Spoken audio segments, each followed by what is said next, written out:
kum sam hi kumachun ka sa dam mo na sam ta in kana dam mo Krista zala supi na lupa gole paiten lum ma ngai lu ni ta ung tau pi zalun saguk nawin ka sa dam na kane kinin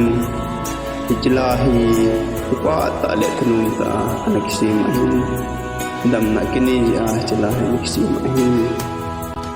dam dingaya zalna kunchung kalo lai ni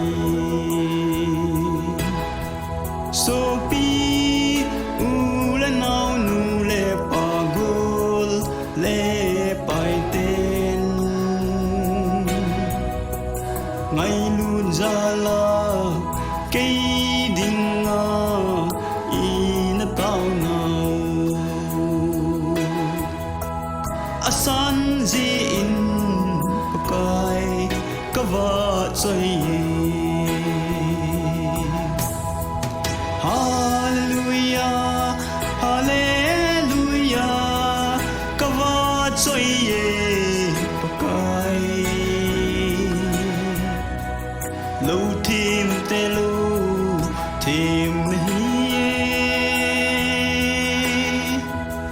kalei hin khu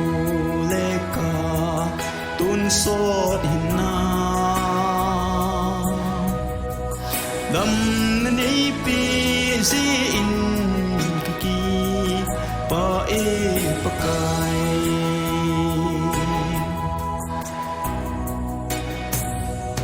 malai leya na len lai ni o ka pakai mit cho el bai na kong chat mo te dam na nahi cha chon si dam na nei pe hi namin lo pi ki phona zo hung hian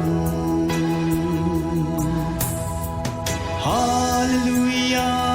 hallelujah kawa choi ye pakai lo thêm te lo thêm nahi ka lei hin khu le ka tun so hin na dam na nei pe zi in ka ki pa e pakai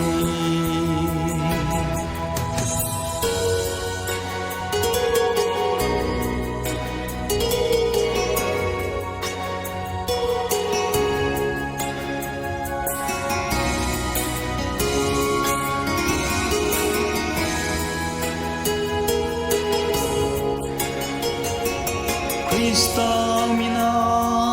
so pite ni he pinau keiman le tu na ding imaka nei zo pui hi zong le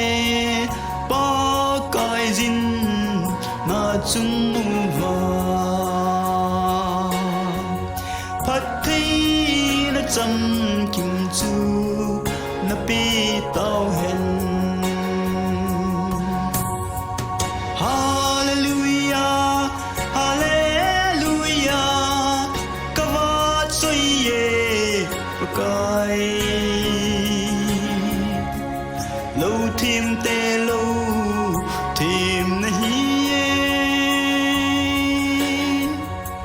kalei hin khu le ka tun so hin na